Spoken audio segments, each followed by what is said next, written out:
Interessante, não é? Nós abrimos aqui, desculpem, a mensagem sempre ao acaso, e jamais ela permanece ao acaso, não é?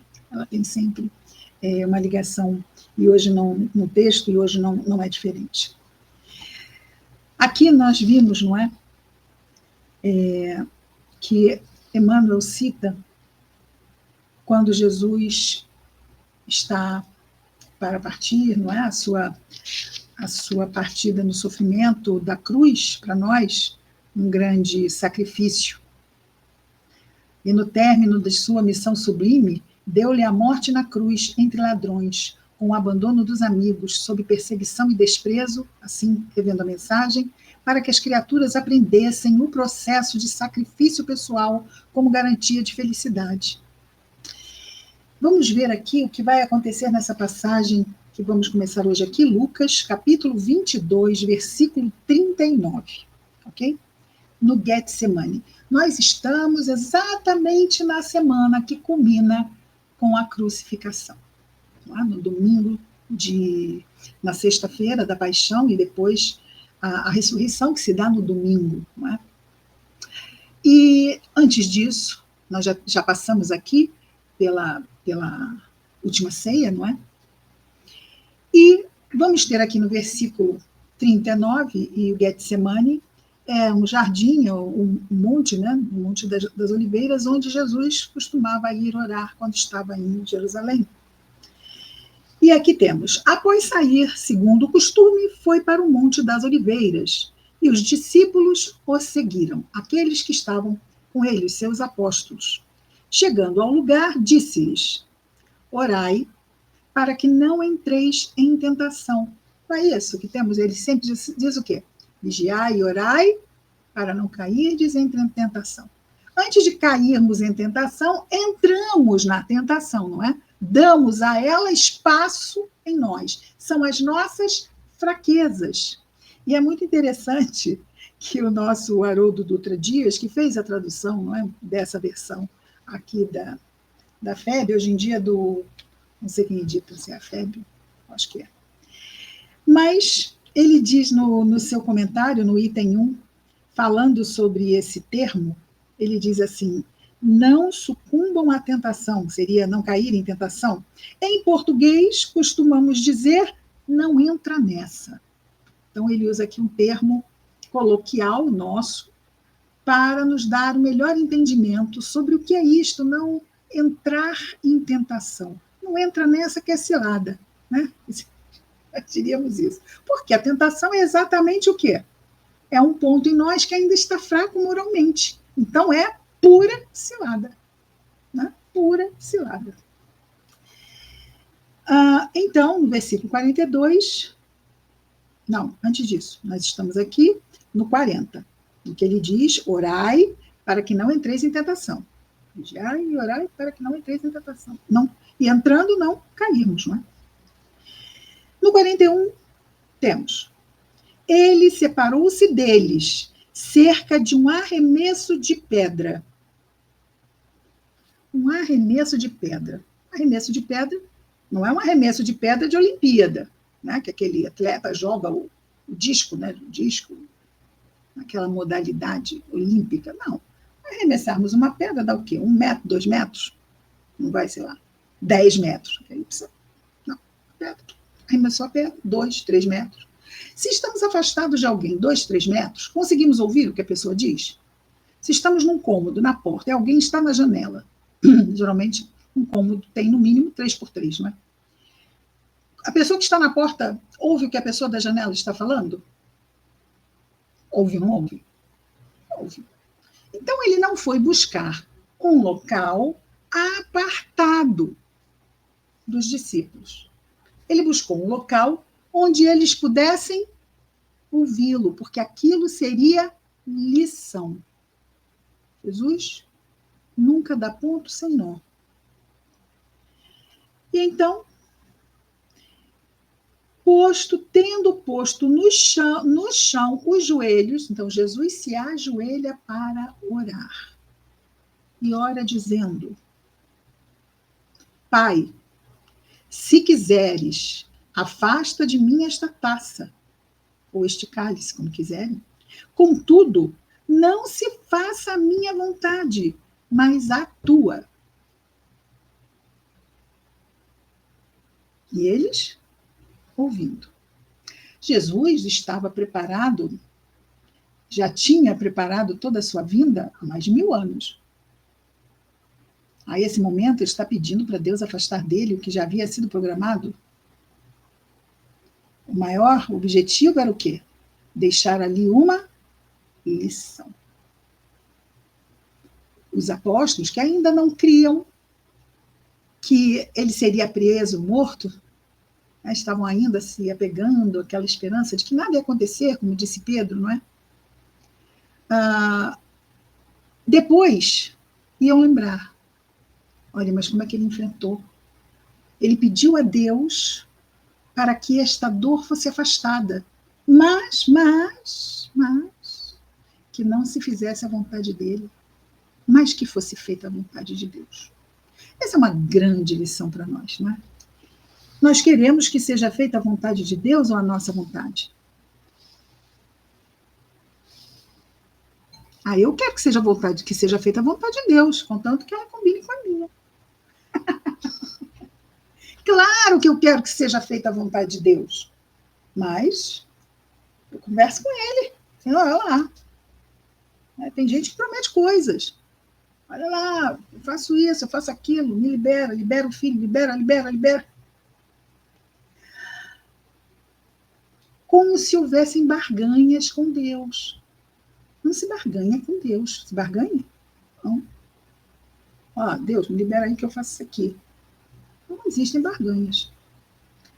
Podem exigir pedidos? Podem. Jesus está pedindo, não está? Na prece temos um pedido. Senhor, afasta de mim essa taça de dor. Taça não é de vinho, taça é de dor. Mas aí é que está, no mais, é que está o grande pulo do gato. Ninguém quer sofrer. Nós pedimos para Deus para nos livrar dos males da vida. E isto é justo. Porque Jesus nos disse para nós pedirmos. Mas ele frisou, tudo o que pedirdes em meu nome vos será concedido. Aí que está, olha que interessante. O que é pedir em nome de Jesus? Não é pedir o bem. Não é pedir o meu bem egoísta, é? Senhor, que aconteça isso, que não aconteça aquilo. Mas aí, o que eu pedi antes de reencarnar? Foi isso, ou foi aquilo? Antes de reencarnar, com toda a lucidez que nos é característica no mundo espiritual, nós pedimos o que necessitamos, com pleno conhecimento de causa do que realmente necessitamos. É uma escolha lúcida. Quando nós pedimos encarnados, nem sempre é uma escolha lúcida. Muitas vezes é uma escolha simplesmente alimentada pelo medo. O medo carnal, o medo material. Quando às vezes um filho pode nos pedir algo que para ele pode ser muito importante, mas que realmente não é importante, os bons pais vão saber dizer o quê? Não. Você quer, mas existem outros interesses maiores do que o que você quer. Você não está me entendendo, eu estou entendendo perfeitamente. Mas, como mãe, como pai, como responsável, vamos fazer o que é melhor e não o que o outro quer, simplesmente. Se for contraproducente. E muitas vezes, por incrível que pareça, nós pedimos coisas contraproducentes. Então, Pai, se quiseres, afasta de mim esta taça. Ele já começa, ele não fala, Pai, afasta de mim a taça. Ele não fala isso. Ele já coloca no início a vontade de Deus, no início. Pai, se quiseres, afasta de mim a taça. Contudo, Não se faça a minha vontade, mas a tua. Deus sabe tudo, tudo. Nós imaginamos saber muita coisa, alguma coisa, mas Deus sabe tudo. E tudo sobre cada um de nós. Tudo que diz respeito à nossa existência, aos nossos traçados caminhos do progresso.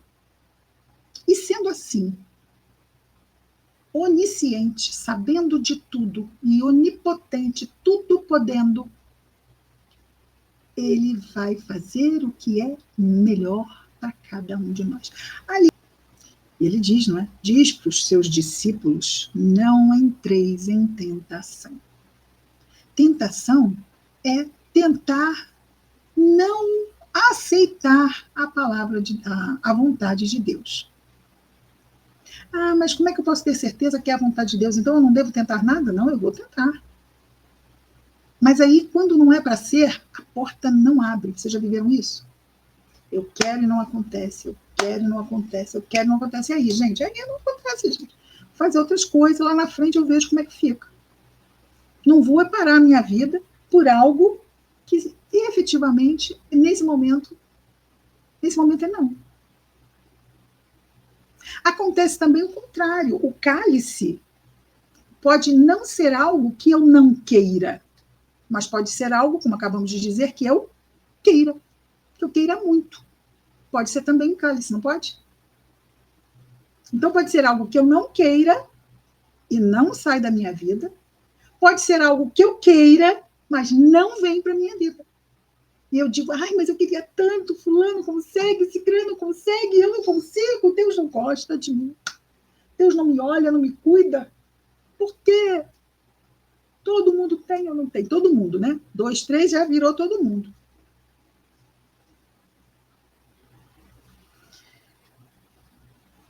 Não se faça a minha vontade, mas a tua. E aqui nós temos 2 versículos, eu não sei como está no texto de vocês, mas aqui nós temos chaves. Sabe o que são chaves? Aquelas. Não são parênteses, são chaves que englobam esses 2 versículos. E por que essas chaves? Porque o que está contido nestes 2 versículos. Então, vamos ver aqui. A crítica, isso é uma nota do tradutor. A crítica textual contemporânea, ou seja, os estudiosos dos textos bíblicos, né? A crítica textual contemporânea é unânime, não há ninguém que não concorde, em reconhecer que estes 2 versículos, que ainda não lemos, só para prepará-los sobre isso, esses 2 versículos que vamos ver agora, não fazem parte do texto original de Lucas, representando uma adição posterior. Então, os 2 versículos que vamos ver agora não fazem parte do texto original de Lucas. Foram acrescentados esses 2 versículos depois. Mas nos diz o nosso Haroldo o seguinte: no entanto, defendem que o texto é antigo e estava tão arraigado na tradição das comunidades cristãs que inúmeros pais da igreja, aqui igreja católica, não é? Que ficou como salvaguarda dos textos. Justino, aí ele dá alguns nomes aqui dos pais da igreja. Justino, Irineu, Hipólito, Eusébio fazem citação dele, do texto que está nesses 2 versículos. Razão pela qual optaram em manter os referidos versículos, mas aqui ele fala em colchetes. Em colchetes, para ressaltar sua adição posterior. Portanto, fica a critério dos amigos. Por quê? Porque este não é um texto original de Lucas, ok? Esses 2 versículos que vamos ver agora foram acrescentados depois. Então, vejamos. O primeiro é o versículo 43, que diz: apareceu-lhe um anjo do céu que o fortalecia. E o 44, que diz: estando em agonia, orava intensamente, e o seu suor tornou-se como coágulos de sangue caindo sobre a terra. Isso foi adicionado depois. Por quê? Vejamos. Lucas escreve o que foi dito quando eles foram visitar Maria, e lá estava João em Éfeso, certo? Porque ele era discípulo de Paulo, e Paulo foi a Éfeso. Então, ali eles tiveram o quê? Informações daqueles que estavam ali, testemunha, né? No caso, João foi uma testemunha deste, porque sim, João estava a uma distância de uma pedra de Jesus. Mas eu pergunto aos amigos, vejamos aqui o 43. Apareceu-lhe um anjo do céu que o fortalecia. Quando chegam espíritos superiores, eles não falam de forma audível. Não é? Falariam com um ser como João, como Gabriel falou com Maria. Não é? Falou verbalmente. Mas, com Jesus, mas João, no caso, disse, não disse, porque não é do texto original de Lucas. Essa aqui é a grande questão. Que ele o fortalecia, baseado em quê? Não é? Depois diz, estando em agonia, orava intensamente. O que será orar intensamente? Jesus está ali orando intensamente, fica uma coisa vaga, não fica? Eu não sei para vocês, mas o que é orar? Jesus orava, Espírito puro, orando. Eu não vejo nada mais intenso do que isso em nenhum momento que ele estivesse fazendo isso. Mas orava intensamente, o seu suor tornou-se como coágulos de sangue caindo. Não eram coágulos, o suor caía como coágulos de sangue. Olha, sinceramente, ainda bem que o nosso Haroldo colocou que não é um texto de Lucas, porque fica complicado. Vejamos então. Vamos passar, ok? Vamos lá para o 45.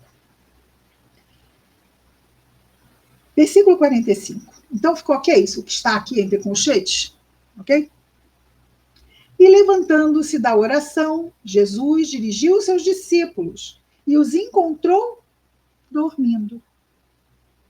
Esses dois versículos a gente não vai encontrar em nenhum outro evangelista. Tá? E levantando-se da oração, dirigiu os seus discípulos e os encontrou adormecidos de tristeza. Isso quer dizer que estavam abatidos, né? Adormecidos de tristeza. Estavam abatidos, mas nós temos o texto que diz em outros e aqui Jesus vai dizer que sim, eles estavam dormindo, perdão. Não estavam adormeceram de tristeza. Ok? Jesus disse a eles o seguinte, versículo 46. Por que dormis? Orai para que não entreis em tentação. E aqui este dormir seria bem a invigilância. Se eu estou invigilante, eu vou orar? Não. Eu não percebo que estou ali em risco. É como o nosso Silveira. Ele percebia que estava em risco? Não. Ele estava totalmente indiferente ao risco. E aqui eles estão dormindo porque não querem, tinham muita dificuldade de aceitar que o momento difícil de que Jesus havia dito estava se aproximando. E às vezes nós queremos evitar. Eu quero esquecer que estou vivendo isto. Olha, eu posso até me distrair, mas eu não vou poder esquecer que eu estou vivendo uma dificuldade. Eu vou estar me enganando. Porque de manhã a dificuldade vai estar lá. Tem pessoas que dizem assim, eu vou beber para esquecer. Já ouviram isso? Eu vou beber para esquecer. Mas e aí? Quando some o efeito do álcool, a pessoa lembra. Isso pode gerar o quê? Um vício, não pode? Porque a pessoa começa a consumir substâncias, e aí são várias, para esquecer, para fugir do problema. Porque diante de um problema, nós só temos duas escolhas. É fugir ou enfrentar. Foge ou enfrenta, foge ou enfrenta, foge ou enfrenta. O suicídio é fuga. O nosso Silveira, quando se abateu a falência financeira, ele que era um homem rico, comerciante de vinhos, ele não suportou ter que encarar a sua falência e preferiu fugir e se matou. O que ele teve de bom da fuga? Nada. Porque a fuga na vida, ela é uma pista em círculo. Nós saímos daqui e voltamos para cá. Então, esta fuga é só um adiamento. E é exatamente o que acontece no caso do suicida. E no caso de todos nós que fugimos. Né? Aqui a nossa Lenice querida está dizendo: Cristina, o sono muitas vezes é uma fuga, não é? Olha, muitas vezes não, mas o sono é uma necessidade do corpo. Nós precisamos dormir, então se ninguém vai mais vai dormir. Vai ficar todo mundo exausto, começando a fazer um montão de loucuras, porque nós precisamos, o nosso cérebro tem que dormir. Mas é claro que as pessoas em depressão querem dormir o tempo todo, porque querem fugir, muitas delas. Não existe regra fixa, mas pode acontecer. Quando nós temos um problema, e às vezes, e é pior, porque pode acontecer aquele tipo de fala, eu só queria dormir e não acordar mais. O que é dormir e não acordar mais? Este é um pensamento que, sim, às vezes a pessoa nem se dá conta que é um pensamento suicida. Não é? Porque uma coisa eu quero dormir para ver se amanhã estou mais refeito. Não, eu quero dormir e não acordar mais. É muito diferente de que eu quero dormir para amanhã acordar mais refeito. A nossa querida Cláudia está a dizer aqui, tem a fuga pela sublimação. Aí não é fuga, Cláudia. Aí não é fuga. Aí é um tipo de enfrentamento com sabedoria. Né? Sublimação pela fuga é o sacrifício, é o danadinho do sacrifício. Não é? É abrir mão, é a abnegação, a renúncia. Isso não é fuga. Esse é o enfrentamento mais nobre que existe. Tudo bem? Vejamos aqui.